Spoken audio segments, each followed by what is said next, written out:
जय हिंद, वंदे मातरम। पिछले वीडियो में हमने जाना कि संविधान की शुरुआत कैसे हुई, संविधान सभा कैसे बनी और संविधान बनकर कब तैयार हुआ और कैसे हमारे यहाँ एक्ट पारित किए गए और कैसे उसमें हमने ये भी जाना कि ईस्ट इंडिया कंपनी हमारे भारत में आई और भारत में आकर यहाँ पर उन्होंने कैसे अपना विस्तार किया और कैसे कैसे हमारे देश का शासन ब्रिटिश साम्राज्य के अधीन हो गया। और फिर धीरे धीरे जो भारत स्वतंत्रता अधिनियम आया, फिर उसके बाद से हमारे देश में आज़ादी की लहर उठी और फिर हमारा देश का विभाजन हुआ।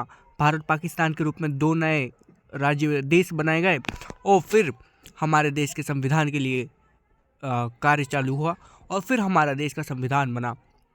और फिर 26 नवंबर 1949 को संविधान हमारा बनकर तैयार हुआ, जिसको 2 वर्ष 11 माह 18 दिन लगे बनने में। और लेकिन ये लागू किया गया कब? 26 जनवरी 1950 को।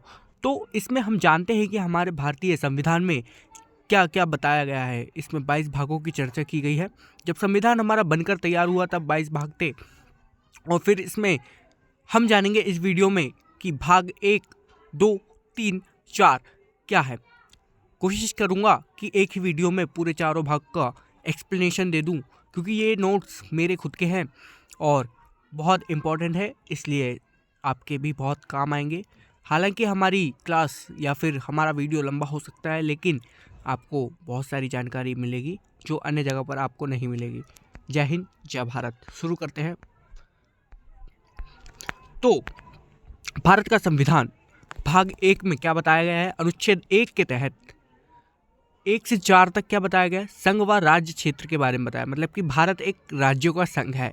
यह इसमें बताया गया है कि भारत जो है विभिन्न राज्यों का एक गठबंधन है या फिर कहें तो जोड़ है, जिसके अंदर बहुत सारे राज्य हैं। अनुच्छेद 1 में क्या कहा गया है? भारत राज्यों का एक संघ है और इसकी निम्नलिखित विशेषताएं हैं। क्या विशेषताएं? इस संघ के निर्माण से पहले राज्यों से कोई समझौता नहीं हुआ। यूएसए से अलग है ना, जो भी मतलब कि राज्य से कोई समझौता नहीं हुआ कि यूएसए में अलग है कि वहाँ के राज्य से समझौता हुआ होगा धीरे धीरे कि आपको इसमें ज्वाइन करना है या नहीं करना है, वैसे। लेकिन हमारे यहाँ नहीं हुआ, क्योंकि सारे राज्य इसमें भारत के हिस्सा है और भारत से ही है। तो इसमें और क्या बताया गया है कि भारत का संघ अविखंडनीय है और राज्यों के पास भारत से अलग होने का कोई भी अधिकार नहीं है। मतलब भारत के जो राज्य है वो भारत से ही जुड़े हैं, मतलब कि कोई भी अलग नहीं है। भारत में राज्यों प्रांतों का निर्माण बेहतर प्रशासनिक सुविधा के लिए हुआ। जो भी प्रांतों और राज्यों का निर्माण हुआ, जैसे आगे जानेंगे कि हमारे देश में जो मुख्य राज्यों का बंटवारा हुआ, राज्य जैसे बनने चालू हुए, उनको भाषाई आधार पर बनाया गया था बाद में। लेकिन भाषाई एक आधार हमारी विविधता दिखाई देती है कि हमारे देश में उत्तरी क्षेत्र के अधिक अलग भाषा बोलते हैं, दक्षिणी क्षेत्र के अलग भाषा बोलते हैं, पश्चिमी पूर्वी अलग अलग भाषाएं होती, लेकिन भाषाओं को आधार मुख्य बनाया गया था। लेकिन फिर बाद में इनको प्रशासनिक सुविधा के लिए निर्माण इनका बेहतर किया गया था कि अलग अलग प्रशासन की व्यवस्था कैसे की जाए। तो अनुच्छेद 1 से 4 तक में ये बताया गया। भारत के पास 3 प्रकार के राजनीतिक क्षेत्र, कैसे? राज्य, केंद्र शासित प्रदेश और प्राप्त राजनीतिक क्षेत्र। जो राज्य होता है वो एक स्टेट होता है। जो राष्ट्र के पॉलिटिक्स में अधिकतर राज्य शब्द राष्ट्र को ही इंगित करता है, लेकिन यहाँ पर राज्य को अलग अलग बांटा गया है कि भारत के जो राज्यों की बात हो रही है उनके पास संप्रभुता नहीं होती है। जो भारत के जैसे मध्य प्रदेश हो गया और हिमाचल प्रदेश हो गया, उत्तर प्रदेश, या फिर ऐसे अलग अलग जो होते हैं वो, तो इनके पास संप्रभुता नहीं होती। राज्य की परिभाषा क्या होती है? जो एक पॉलिटिक्स की भाषा में बताऊं तो राज्य के पास होता है जनता, संसाधन और स्रोत। संसाधन वही स्रोत हो गए, जनसंख्या, संसाधन, और 4 होने आवश्यक है। संप्रभुता उसमें इम्पोर्टेंट होती है, और जनसंख्या, संसाधन और एक और चीज़ है सरकार भी इम्पोर्टेंट है। तो राज्य के पास 3 चीज़ें होती है, सरकार होती है और संसाधन होते हैं, जनता होती है, लेकिन संप्रभुता नहीं होती क्योंकि वो केंद्र के अधीन होती है। केंद्र शासित प्रदेश जो होता है केंद्र से, मतलब कि केंद्र में, सेंट्रल में जो सरकार है वह केंद्र शासित प्रदेश पे भी उसका शासन चल रहा होता है। प्राप्त राजनीतिक क्षेत्र तो इस प्रकार से बटा हुआ है। भारत के राजनीतिक क्षेत्र में ये तीनों प्रकार के क्षेत्र समाहित है। पांडिचेरी फ्रांसीसियों के कब्जे में था। 4 भाग है इसमें, पुदुचेरी, कराईकल, माहे 1954 में प्राप्त किया पांडिचेरी को। 1975 में सिक्किम को राजशाही प्रदेश था, लेकिन चोयंगाल का जिनका यहाँ पर शासन था 1975 में भारत में मिलाया गया किसको, सिक्किम राज्य को। सिक्किम जिसे जो नेपाल साइड में उधर छोटा सा है वह। तो अनुच्छेद 2 में क्या बताया गया, अभी ये सब ऊपर की जो चीज़ें चल रही थी वह किस में थी, अनुच्छेद 1 में थी। कोशिश करूँगा कि इसमें ही चारों भाग बता दूँ क्योंकि बड़ा वीडियो, या फिर नहीं तो अगला बताएंगे, पहले तो इसी में बताने की कोशिश करूँगा, ठीक है। अनुच्छेद 2, प्राप्त राजनीतिक क्षेत्रों से संबंधित शक्तियाँ संसद के पास है। जो भी राजनीतिक क्षेत्र हमारे पास है, जो भारत को मिले हुए हैं, उनकी संबंधित शक्तियाँ जो किसके पास है, संसद। संसद जो क्या करती है, जिसमें कानून बनाया जाता है, संसद को लोकसभा राज्यसभा ये सब सदन होते हैं, तो संसद जो भी काम से शासन को चला रही होती है वो। अनुच्छेद 3 में क्या बताया गया, इस अनुच्छेद में नए राज्यों का निर्माण, राज्यों की सीमा में परिवर्तन, राज्यों के नामों में परिवर्तन इत्यादि से संबंधित अधिकारों व प्रक्रिया का विवरण है कि किस तरीके से नए राज्यों का निर्माण किया जाएगा, क्या आवश्यकता है वहाँ पर, क्यों उसी स्टेट का बनाया जाना चाहिए, उनकी सीमा कहाँ से, मतलब कि जो बॉर्डर है वो कैसे तय की जाएगी, बॉर्डर को बदलना है, जैसे कि हमारा मध्य प्रदेश और छत्तीसगढ़ जब बटा है ना, तो या गुजरात महाराष्ट्र ये सब बटे, तो तय किया गया कि वहाँ पर क्या स्थितियाँ हुई, क्यों इन्हें बांटा गया, अलग अलग राज्यों को बांटा गया, है ना, आंध्र प्रदेश, तमिल, ये सब अलग, तो ये राज्य बटे। तो वहाँ पर देखा जाता है कि किस प्रकार से इनको क्या स्थितियाँ आई वो। तो अनुच्छेद 3 में ये बताया गया, राज्यों के नामों में परिवर्तन, कैसे राज्य को नाम देना, अलग अलग नाम बदलना, इस तरीके से इसमें दिया गया है। इस प्रक्रिया में सिफारिश राष्ट्रपति द्वारा संसद से प्रस्तुत की जाती है, लेकिन इससे पहले इस प्रस्ताव को संबंधित सरकार के पास भेजा जाता है। तो ये चीज़ इसमें दी गई है। संबंधित राज्य सरकार को एक निर्धारित समय दिया जाता है जिसके अंदर वह अपनी सिफारिशों व सुझावों को राष्ट्रपति तक पहुँचाया जाता है उसके द्वारा, ठीक है। ये सुझाव राष्ट्रपति द्वारा संसद में प्रस्तुत किए जाते हैं और संसद के पास पूरी शक्ति होती है कि वह इस सुझाव को स्वीकार कर सकता है या अस्वीकार कर सकता है। केंद्र शासित प्रदेश जो होते हैं उनके मामले में सुझाव प्राप्त करने की आवश्यकता नहीं होती। जो भी केंद्र शासित प्रदेश होते हैं, क्योंकि वो सेंट्रल लेवल के अंडर में होते हैं, सेंट्रल गवर्नमेंट के, है ना, केंद्र के द्वारा शासित होते हो, इसलिए भारत विखंडनीय राज्यों का अविखंडनीय संघ है। मतलब कि जो भी बटे हुए हमारे यहाँ राज्य है, जैसे कि कोई अलग है, केंद्र शासित प्रदेश अलग है, तो हमारे यहाँ जो स्टेट्स बटे हुए हैं उनका भी हमारा जो बटा हुआ राज्य है, अलग अलग सरकार है, अलग अलग राज्यों में अलग अलग टाइप के शासन व्यवस्था है, लेकिन भारत क्या है, उनका एक यूनिट है। तो आगे हम देखते हैं, संसद के पास ये अधिकार नहीं होगा तो वो भारत के किसी राजनीतिक क्षेत्र को किसी विदेशी क्षेत्र को सौंप देंगे। बेरुबारी केस जो 1960 में हुआ पश्चिम बंगाल पूर्वी पाकिस्तान, तो ये बताया गया जो बेरुबारी केस में था। अनुच्छेद 4 के अनुसार क्या बताया गया, अनुच्छेद 3 के प्रावधानों को लागू करने के लिए संवैधानिक संशोधन की आवश्यकता नहीं होगी। जो भी मतलब ऊपर जो भी बताए गए इसमें संशोधन की कोई ज़रूरत नहीं होगी, वो नॉर्मली इसको बदल सकते हैं, तो इसमें संविधान में संशोधन की कोई ज़रूरत नहीं पड़ेगी। नॉर्मल संसद में बातचीत चलाकर या फिर कुछ करके उसमें संविधान में संशोधन नहीं करना पड़ेगा। ये काम साधारण बहुमत से किया जा सकता है। भारत के राज्यों व केंद्र शासित प्रदेशों की उत्पत्ति। अब देखते हैं कि भारत में राज्य और केंद्र शासित प्रदेश कैसे बने। तो उस समय की बात बता रहे हैं। तो आज़ादी के बाद राजशाही प्रदेशों के पास 3 विकल्प थे। क्या विकल्प थे? या तो वे भारत से जुड़े। देखो, जब हमारी आज़ादी हुई 1947 में, हमारे देश का बैकग्राउंड काफ़ी सारी था, तो धर्म को आधार बनाकर हमारे देश का बंटवारा किया गया था। मुस्लिम मेजोरिटी या हिंदू बाहुल्य प्रदेश को या फिर हिंदू मेजोरिटी को देखकर 2 देश बनाए गए थे। लेकिन जो लोग थे, कुछ लोग मुस्लिम संप्रदाय से थे, ज़रूरी थोड़ी ना कि हर कोई मुस्लिम पाकिस्तान जाना चाहेगा। तो मैक्सिमम मुस्लिम थे जो भारत में रुके, मैक्सिमम हिंदू थे वो भारत में रुके। मैक्सिमम हिंदू कहाँ गए? पंजाब, वो पाकिस्तान में गए। पंजाब भी है पाकिस्तान में, वहाँ पे गए। तो सिख भी गए, मुस्लिम भी गए। तो इस तरीके से अलग अलग बटे, लेकिन धर्म का आधार तो बनाया, लेकिन दोनों ही देश में अलग अलग कम्युनिटी के लोग गए। तो इनके पास 3 विकल्प थे। क्या थे इन राज्यों के पास? जो राजशाही प्रदेश थे, राजशाही प्रदेश मतलब कि जहाँ पर राजाओं का शासन चलता था, जैसे कि जम्मू कश्मीर, त्रावणकोर, ये सब हो गए। भोपाल रियासत थी, और जहाँ पर कुछ बेगम नाम से कोई था, उन्होंने शासन किया था। तो और निज़ाम, ये सब मतलब एक अधिक और भी राजशाही प्रदेश थे जिनका एकीकरण हुआ था। 565 या 500, हाँ 565 देशी रियासतें थी, ये लिखा है, जो जहाँ पर राजाओं का शासन था। तो इनके पास क्या ऑप्शन दिए गए थे? 3। तो क्या ऑप्शन थे? भारत के साथ जुड़े, या फिर जुड़े पाकिस्तान के साथ, या फिर आज़ाद रहें। तो आज़ादी के बाद जो 565 देशी रियासतों में बटा था भारत, उसमें से 562 रियासतों ने अपनी इच्छा से भारतीय संघ में विलय होने की स्वीकृति थी, मतलब वे भारत में मिल गए, जो भी 562 रियासत थी। लेकिन कुछ थी 3 इन्होंने मना कर दिया। कौन कौन सी थी ये? जूनागढ़, जो गुजरात, जिसे जनमत संग्रह के आधार पर मिलाया गया। जो जूनागढ़ रियासत थी, देशी रियासत थी, इसको जनमत के आधार पर मिलाया गया, मतलब कि जनता के द्वारा मत लिया गया कि कौन भारत के साथ मिलना चाहता है, कौन पाकिस्तान के साथ मिलना चाहता है।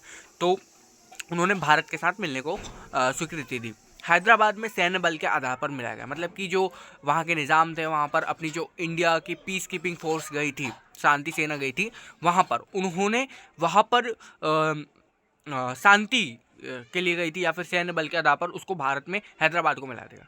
क्योंकि हैदराबाद जो एक तरीके से वहाँ पर क्या था कि वहाँ का जो शासक था वो मुस्लिम था, लेकिन मेजोरिटी हिंदू थी। तो वहाँ पर ये कहना था कि एक तरीके से हिंदू को भारत में मतलब कि मिलना चाहिए। तो इस तरीके से उन लोगों को फिर समझाया गया, फिर मिल गया, वो सैन्य बल के आधार पर मिला लिया गया। वैसे ही जम्मू कश्मीर था, जम्मू कश्मीर में इसका उल्टा था। तो जम्मू कश्मीर में समझौते के तहत मिला गया, और वर्तमान में जम्मू कश्मीर से धारा 370 हटाकर इसे पूरी तरह भारत में मिला लिया गया। अब यहाँ पर भारतीय शासन लागू है। तो जम्मू कश्मीर भी एक ऐसी रियासत थी, वहाँ पर जो राजा हरि सिंह थे, उन्होंने, वे एक हिंदू शासक थे, लेकिन वहाँ की जो जनसंख्या थी वो मुस्लिम थी, है ना, मुस्लिम मैक्सिमम मुस्लिम थे। तो वो पाकिस्तान में मिलना चाहते थे, लेकिन जो राजा थे उन्होंने ना तो इसमें मिलना चाहा पाकिस्तान में, ना भारत के साथ, तो उन्होंने आज़ाद रखने का कहा। लेकिन उसके बाद क्या होता है कि आज़ादी के बाद जो पाकिस्तानी सेना थी या फिर वहाँ के घुसपैठिए थे, उन्होंने कश्मीर पर हमला कर दिया। तो राजा हरि सिंह ने भारत से क्या मांगी? सहायता मांगी। तो भारत में जो उस समय के जो राजनीतिज्ञ थे, उन लोगों ने क्या किया? इनसे विलय पत्र पर हस्ताक्षर करवा लिया, ताकि ये भारत में मिल जाए, है ना। तो इस तरीके से हम लोगों ने उनका सहयोग किया। और फिर बाद में जब इस पे काफ़ी मुद्दा चला, फिर बाद में और भी आक्रमण करते रहे, फिर धीरे धीरे हमारे देश में पाकिस्तानियों घुसपैठ करते गए। फिर पीओके भी उन लोगों ने कब्ज़ा कर लिया, जो फिर कारगिल युद्ध हुआ, धीरे धीरे मतलब ऐसा उन्होंने करा। पीओके भी अभी पाकिस्तान के अंडर में है, और जो कश्मीर है वो भारत के इसमें ला दिया गया। और जो वहाँ से धारा 370 ये थी कि जो कश्मीर को उस समय विशेष राज्य का दर्जा दिया गया था, मतलब वहाँ पर कश्मीर का एक अलग संविधान था। वहाँ के लोग शादी करते थे तो उनकी मतलब वहाँ पर हक नहीं था, तो अलग अलग मतलब वहाँ पे व्यवस्थाएं थी। भारत के जो अधिकतर भारत से अलग थे, लेकिन हमारा वो अभिन्न अंग था, हमारे देश का एक भाग था। तो यहाँ से धारा 370 हटा दी गई और भारत में मिला लिया गया। और फिर केंद्र शासित प्रदेश में जम्मू कश्मीर और लद्दाख बना लिया गया। तो ये था कश्मीर का विलय। अब देखते हैं राज्यों का पुनर्गठन, मतलब कि राज्यों का पुनर्गठन किस प्रकार से किया गया। राज्यों का मतलब कि फिर से रीऑर्गेनाइजेशन कैसा शुरू किया गया। आगे बढ़ते हैं। तो आज़ादी के बाद भारत के आधार पर पुनर्गठन की मांग उठी। पुनर्गठन की मतलब कि भाषा के आधार पर, कि आज़ादी तो मिल गई, अब हमें रियासतों का एकीकरण भी हो गया, धीरे धीरे मिल गए, लेकिन फिर भी जो हमारे देश में कुछ व्यवस्थाएं थी या फिर स्थितियां थी, वो हमारी विविधता थी। विविधता ये थी कि जो अलग अलग क्षेत्र के अलग अलग लोग भाषा बोलते थे, तो वो एक दूसरे से समझते नहीं थे, वो अपनी भाषा के लिए कट्टर थे। तो वैसे ही तो वो अपनी भाषा के आधार पर एक नया राज्य बनाना चाहते थे। तो इन लोगों के बीच में अक्सर संघर्ष चलता था, क्योंकि भाषा एक ऐसा माध्यम है जो लोगों को कनेक्ट करता है। यदि हमें भाषा यदि नहीं पता, यदि हमें समझ नहीं आ रही तेलुगु, तो हम कैसे बोलेंगे, हम कैसे उनसे संप्रेषण करेंगे। तो उन्होंने इस प्रकार से अपने भाषा को अलग किया और फिर एक अलग राज्य की मांग करने लगे। तो अलग अलग आधार पर, यहाँ पर भाषाई आधार पर राज्यों की मांग उठने लगी, राज्यों के निर्माण की। तो जैसे कि मुझे इंग्लिश नहीं आती, तो मैं क्या इंग्लिश में कैसे कन्वर्सेशन करूँगा यदि कोई अगले राज्य का व्यक्ति है, है ना। तो इस कारण से वो अलग स्टेट चाहेगा केवल इंग्लिश भाषी वालों का। तो इस तरीके से यहाँ पर बंटवारा शुरू होने की मांग उठने लगी। तो इसके लिए 2 समितियाँ बनाई गई थी। एक धर समिति बनाई गई थी जो जून 1948 में बनाई गई थी। उसके बाद JVP यानी कि जवाहरलाल नेहरू, वल्लभ भाई पटेल और फिर पट्टाभी सीतारामैया, इनकी समिति बनाई गई थी 1949 में। अब एसके धर समिति जो थी वो, तो दोनों ने ही क्या कहा कि जो भाषा के आधार पर ना होकर प्रशासनिक आधार पर होना चाहिए क्या, राज्यों का पुनर्गठन। मतलब कि केवल भाषा को आधार ना बनाकर, मतलब कि भाषा तो एक है माध्यम, लेकिन वो कह रहे थे कि प्रशासनिक अधिकार मतलब कि आधार, मतलब कि वहाँ पर जो प्रशासनिक गतिविधियाँ थी उनको केंद्र में रखकर वहाँ पर जो राज्यों का बंटवारा किया जाना चाहिए, ऐसी मांग वहाँ पर उठ रही थी। तो कुछ इस प्रकार से वहाँ पर समितियों का निर्माण किया गया। एसके धर समिति ने भी ये अपनी जो सिफारिशें पेश की थी उसमें भी उन्होंने बताया कि जो भाषा के आधार पर न होकर प्रशासनिक आधार पर होना चाहिए। और फिर उसके बाद जवाहरलाल नेहरू या फिर वल्लभ भाई पटेल और पट्टाभी सीतारामैया की जो 3 सदस्यीय समिति थी, इन्होंने भी यह कहा कि जो भाषा के आधार पर न होकर प्रशासनिक आधार पर होना चाहिए। अब इसके बाद क्या होता है, इन्होंने तो मना कर दिया। फिर धीरे धीरे क्या होता है, जो आंध्र प्रदेश में और मद्रास प्रांत में, इनके बीच में क्या चलने लगा कि जो भाषाई आधार पर आंदोलन चलने लगा है। तो उस समय जो पोट्टी श्री रामुलु नाम के व्यक्ति थे, इन्होंने 56 दिन की भूख हड़ताल की और इनका निधन हो गया। तो फिर और मांगे बढ़ने लगी, आंदोलन बढ़ने लगा और फिर सरकार को अक्टूबर 1953 में सरकार को आंध्र प्रदेश के आंदोलन के सामने झुकना पड़ा और मद्रास से अलग कर आंध्र प्रदेश राज्य का निर्माण किया गया। जो आंध्र प्रदेश पहला भाषा के आधार पर एक ऐसा राज्य बना जिसका निर्माण किया गया। दिसंबर 1953 को फजल अली आयोग का गठन किया गया, जिसमें भी 3 सदस्य थे। इन्होंने अपनी रिपोर्ट कब पेश की, 1955 में। इन्हीं की रिपोर्ट के आधार पर राज्य पुनर्गठन अधिनियम 1956 पारित किया गया। राज्य पुनर्गठन अधिनियम और जो पुनर्गठन आयोग था 1952 में गठित किया गया था। फिर 1956 में क्या पारित हुआ, राज्य पुनर्गठन अधिनियम। तो फजल अली आयोग के जो सदस्य थे वो कौन थे, फजल अली थे, हृदयनाथ कुंजरू थे, KM पनिक्कर थे। तो ये 3 लोग के आधार पर बनाया गया था। फिर इनकी रिपोर्ट के आधार पर राज्य पुनर्गठन अधिनियम बनाया गया था। तो उस समय क्या बांटे गए थे, 14 राज्य बांटे गए थे और 6 केंद्र शासित प्रदेश बांटे गए थे। किसके आधार पर, भाषा के आधार पर, जैसे ये देख सकते हैं। ठीक है, यह 19 नवंबर 1956 को लागू हुआ था। अब आगे देखते हैं भाग 2 में। भाग 2 में क्या बताता है, नागरिकता यानी सिटीजनशिप बहुत इंपॉर्टेंट है। या तो ये वीडियो बड़ा हो रहा है तो इसको यहीं पर रोक देते हैं, अगली वीडियो में जारी रहेगा। जय हिंद, जय भारत, आगे के लिए बने रहें।